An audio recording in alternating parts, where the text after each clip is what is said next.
السلام علیکم ورحمۃ اللہ وبرکاتہ۔ الحمد للہ رب العالمین وبہ نستعین والصلاة والسلام علی سید الانبیاء والمرسلین نبینا محمد وعلی آلہ واصحابہ اجمعین، اما بعد۔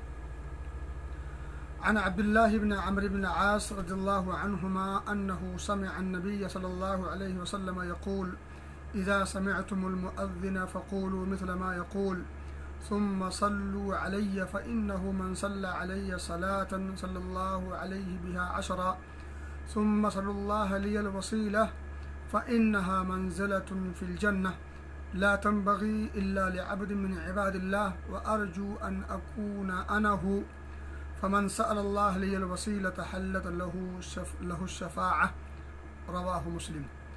معزز سامعین اور ناظرین، ابھی میں نے آپ کے سامنے صحیح مسلم کی ایک حدیث پڑھنے کا شرف حاصل کیا ہے، جس کے راوی حضرت عبداللہ بن عمرو بن عاص رضی اللہ تعالی عنہما ہیں۔ وہ فرماتے ہیں کہ نبی اکرم صلی اللہ علیہ وسلم کو فرماتے ہوئے سنا کہ جب مؤذن کی اذان سنو تو وہی کچھ کہو جو مؤذن کہتا ہے، یعنی مؤذن کے کلمات کا جواب دینا ہے۔ اب اس کی تفصیل شاید آپ کو پتہ ہو اور یقیناً پتہ ہوگی۔ آپ نے پھر فرمایا ثم یقول فقول مثل ما یقول ثم صلوا علی، پھر مجھ پر درود پڑھو۔ فائدہ فإنه من صلی علی صلاة، کیونکہ مجھ پر درود پڑھنے والا اگر ایک بار درود پڑھے، ایک بار، جو شخص مجھ پر ایک بار درود پڑھے گا، خوشخبری، آپ نے فرمایا کہ اللہ رب العزت اس پر 10 رحمتیں نازل فرمائے گا۔ فإنه من صلی علیہ صلاة صلی اللہ علیہ بها 10، ایک مرتبہ ہم نبی پاک صلی اللہ علیہ وسلم پر درود پڑھیں گے، اللہ رب العزت ہم پر 10 رحمتوں کا نزول فرمائے گا۔ اور ایک بات یاد رکھیں، نبی پاک صلی اللہ علیہ وسلم پر درود و سلام پڑھنا بھیجنا، یہ آپ صلی اللہ علیہ وسلم کے حقوق میں سے ایک حق ہے۔ بہرحال 2 چیزیں معلوم ہوئی، ایک تو یہ ہے کہ جب مؤذن اذان دے اس کے اذان کے کلمات کو ہمیں بطور جواب پیش کرنا ہے۔ دوسری بات معلوم ہوئی کہ نبی پاک صلی اللہ علیہ وسلم پر اذان کے کلمات دہرانے کے بعد درود پڑھنا ہے۔ تیسری بات ثم صلی اللہ لی الوسیلہ، پھر تم میرے لیے اللہ رب العزت سے وسیلہ مانگو۔ ہمیں مانگنا ہے، کس سے مانگنا ہے؟ اللہ رب العزت سے مانگنا ہے۔ کیا مانگنا ہے؟ وسیلہ مانگنا ہے۔ کس کے لیے مانگنا ہے؟ نبی پاک صلی اللہ علیہ وسلم کے لیے مانگنا ہے۔ 4 چیزیں ہمیں مانگنا ہے، یعنی امتیوں کو، امتی مانگیں گے کس سے؟ اللہ رب العزت سے۔ کس کے لیے؟ نبی پاک صلی اللہ علیہ وسلم کے لیے۔ کیا مانگیں گے؟ وسیلہ۔ وسیلہ کیا ہے؟ آگے خود نبی اکرم صلی اللہ علیہ وسلم نے اس حدیث پاک میں وضاحت کر دیا۔ آپ نے فرمایا فإنها منزلة في الجنة، جنت میں یہ ایک مقام ہے، جنت میں یہ ایک مقام ہے، اور یہ مقام صرف اور صرف کسے حاصل ہوگا؟ آپ نے خود جواب دیا، لا تنبغی الا لعبد من عباد اللہ وارجو ان اکون انا ہو، کہ یہ جو مقام ہے جو جنت میں جو حاصل ہوگا، یہ کسی اللہ کے بندوں میں سے کسی بندے کے لیے مناسب نہیں ہے، کسی اور کو نہیں دیا جائے گا۔ اور آپ صلی اللہ علیہ وسلم نے جو وضاحت کی ہے وہ یہ کہ وہ مقام مجھے حاصل ہوگا، لیکن آپ نے ڈائریکٹ یہ گفتگو نہیں کی کہ مجھے حاصل ہوگا۔ آپ نے کیا کہا؟ مجھے اللہ کی ذات سے، وَأَرْجُو، مجھے امید ہے، أَنَا أَكُونَ وَأَرْجُو أَنْ أَكُونَ أَنَا ہوں، مجھے امید ہے کہ وہ میں ہوں، یعنی مجھے وہ مقام دیا جائے گا۔ حالانکہ یہ بات طے ہے کہ نبی اکرم صلی اللہ علیہ وسلم ہی کو وہ مقام عطا ہوگا رب کی طرف سے، لیکن آپ کی عاجزی دیکھیں، تواضع اور انکساری کا انداز، اس سے سنہری آپ نہیں پا سکتے۔ بہرحال آپ نے فرمایا کہ جو شخص مجھ پر درود بھیجنے کے بعد میرے لیے وسیلہ طلب کرے، تو آپ نے فرمایا خوشخبری کیا دی؟ فمن سأل اللہ لی الوسیلہ، جس شخص نے اللہ سے میرے لیے وسیلہ طلب کیا، وسیلہ کی دعا کیا، اس کے لیے میری شفاعت واجب ہو جائے گی، یعنی بروز قیامت میں اس کے لیے سفارش کروں گا۔ میرا دوستو، اس حدیث پاک سے بہت ساری چیزیں معلوم ہوتی ہیں، لیکن بہرحال میں 2-3 چیزوں کی وضاحت کروں گا۔ ایک تو یہ ہے کہ جب مؤذن اذان دیں تو ہمیں اس کا جواب دینا چاہیے۔ جواب کیسے دینا چاہیے؟ وہی الفاظ دہرائیں گے سوائے حی علی الصلاۃ اور حی علی الفلاح کے۔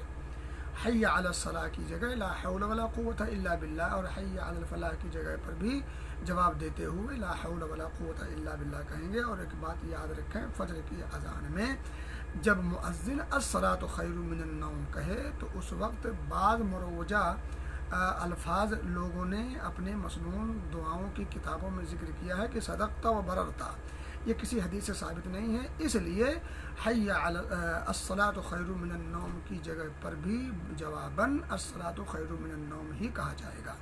ٹھیک ہے، اب جو شخص یہ اذان کے کلمات دہرائے گا تو ایسے لوگوں کے لیے نبی پاک صلی اللہ علیہ وسلم نے بھی خوشخبری سنائی ہے۔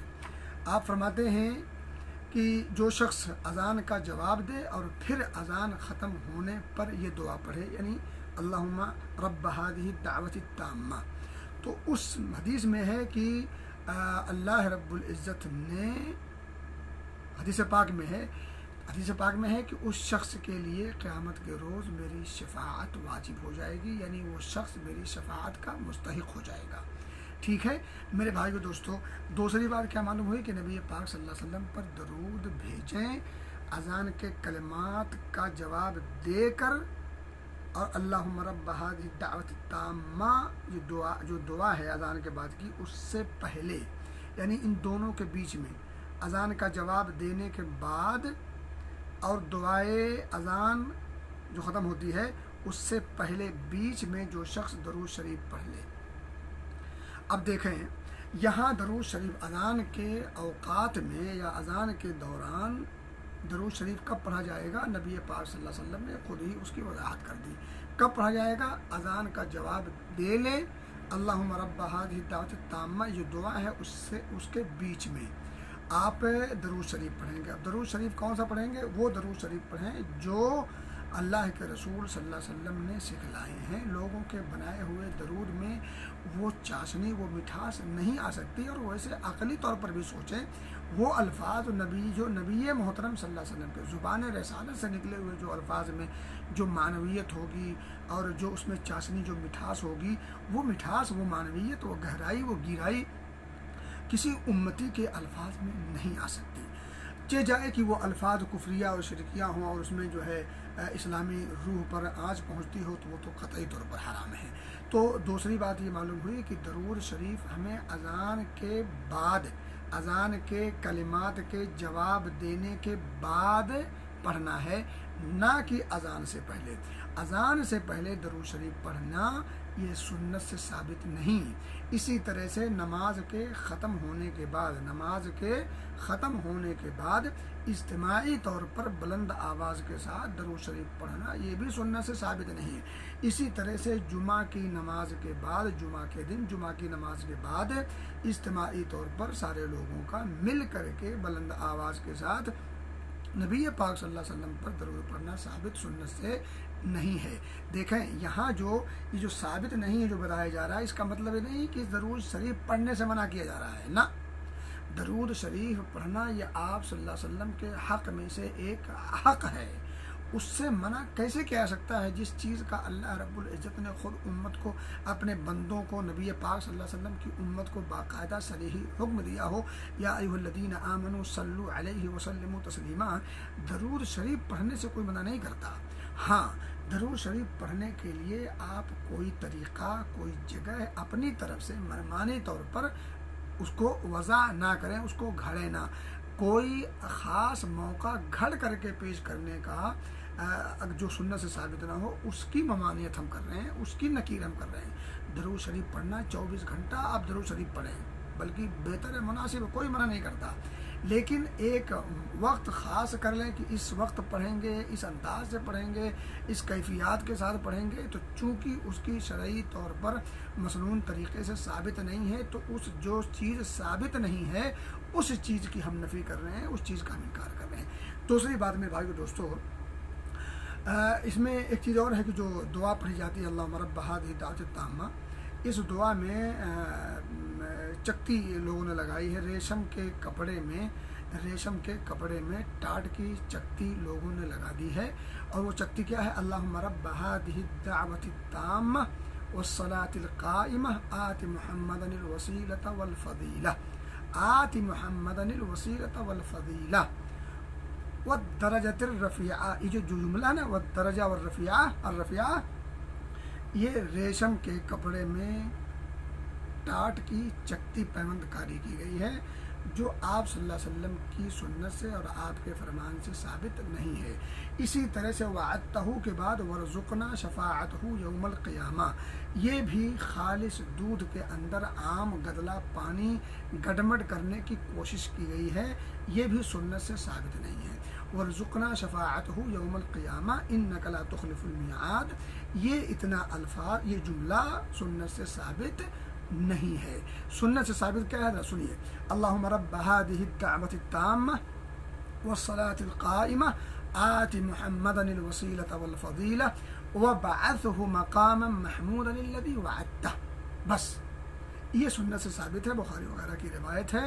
اور میرے بھائیو دوستو ایک بات ہو جانے، وسیلہ، اللہ رب العزت سے وسیلہ طلب کریں گے ہم، کس کے لیے؟ نبی پاک صلی اللہ علیہ وسلم کے لیے۔ اب آپ سوچیں ذرا تھوڑا سا ایک نقطہ، اللہ رب العزت ہم گنہگاروں کو جب سنتا ہی نہیں تو ہم طلب کیسے کریں گے؟ اور اللہ کے رسول صلی اللہ علیہ وسلم نے یہ طلب کرنے کے لیے عام خاص کی کوئی قید نہیں لگائی ہے۔ آپ نے کہا ثم صلی اللہ علیہ الوسیلہ، پھر تم لوگ میرے لیے اللہ رب العزت سے وسیلہ، یعنی وہ جو خاص مقام ہے جنت میں جو آپ صلی اللہ علیہ وسلم کو عطا ہوگا، اس کا سوال ہمیں کرنے کا نبی پاک نے حکم دیا ہے، اور نبی پاک صلی اللہ علیہ وسلم نے ہمیں حکم دیا ہے، اور کہنے والا سامنے سے کہتا ہے ہم گنہگار ہیں، اللہ ہماری سنتا نہیں، تو اللہ رب العزت ہم گنہگاروں کی جب سنتا ہی نہیں تو پھر ہمیں یہ دعا کرنے کی ضرورت گویا کہ نہیں ہے، اور جب دعا کرنے کی ضرورت ہی نہیں کیونکہ وہ سنتا ہی نہیں، تو پھر نبی اکرم صلی اللہ علیہ وسلم نے گویا کہ بلا وجہ ہمیں یہ حکم دے دیا، کیونکہ ہمیں آپ صلی اللہ علیہ وسلم نے ایک ایسا حکم دیا جس کام کے کرنے کا ہمارے لیے کوئی فائدہ نہیں، کیونکہ سنتے نہیں۔ تو نعوذ باللہ یہ صریحی اور سفید جھوٹ ہے، یہ کہنا صریحی طور پر، صاف طور پر، واضح طور پر اللہ رب العزت پر بھی، نبی پاک صلی اللہ علیہ وسلم پر بھی، دین اسلام پر بھی یہ الزام ہے جو بالکل کسی بھی طور پر مناسب نہیں ہے۔ وسیلہ شریعت میں دو چیزوں کی طرف اشارہ ملتا ہے، ایک تو وسیلہ کہتے ہیں اللہ رب العزت کی قربت، اس کی رضا جوئی، اس کی خوشنودی حاصل کرنے کے طریقے، دوسرا جنت میں ایک خاص مقام، تو جنت میں جو خاص مقام ہے وہ نبی اکرم صلی اللہ علیہ وسلم کے لیے خاص ہے، اور جو وسیلہ ہے، وسیلہ کہتے ہیں ہر اس عمل کو، ہر اس حرکت کو، ہر اس قول و فعل اور عمل کو جس سے اللہ رب العزت کی قربت حاصل ہو۔ ان میں سے نماز ہے، نماز یہ اللہ کی قربت کا ذریعہ ہے، روزہ ہے، حج ہے، زکوٰۃ ہے، دیگر اعمال ہیں، افعال ہیں، اذکار ہیں وغیرہ وغیرہ، یہ سب کے سب یہ وسیلہ ہیں اللہ رب العزت کی قربت کا۔ تو وسیلہ جو ہمارے ہاں مروجہ جو وسیلہ ہے، وہ سیڑھی اور جو دنیا بھر کی باتیں جو کہی جاتی ہیں، وہ ایک قسم کا ڈھکوسلا ہے۔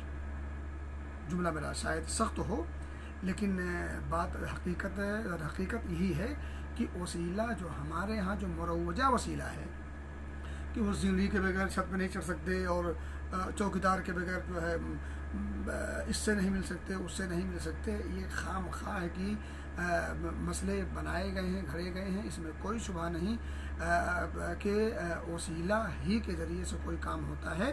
اللہ رب العزت کی ہمیں قربت چاہیے تو ہمیں اچھے اعمال کرنے ہیں، ہمیں برے اعمال سے بچنا ہے، تو برے اعمال سے بچنا یہ وسیلہ ہے، اچھے اعمال کا کرنا یہ وسیلہ ہے۔ کس چیز کا وسیلہ ہے؟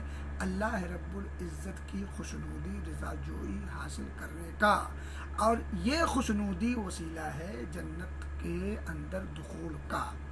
تو میرے بھائی دوستو، کہنے کے بعد یہ ہے کہ جو وسیلہ مروجہ ہمارے ہاں سنایا بتایا جاتا ہے اور گھول کر کے پلایا جاتا ہے، اس میں ایک سوچی سمجھی ایک اسکیم ہے جس سے لوگوں کو گمراہ کرنے کی کوشش کی جاتی ہے، اور اس طرح کی مثالیں گھڑ کر کے اللہ رب العزت کے تئیں اللہ رب العزت کے غضب کو مول لینے سے کم نہیں ہے۔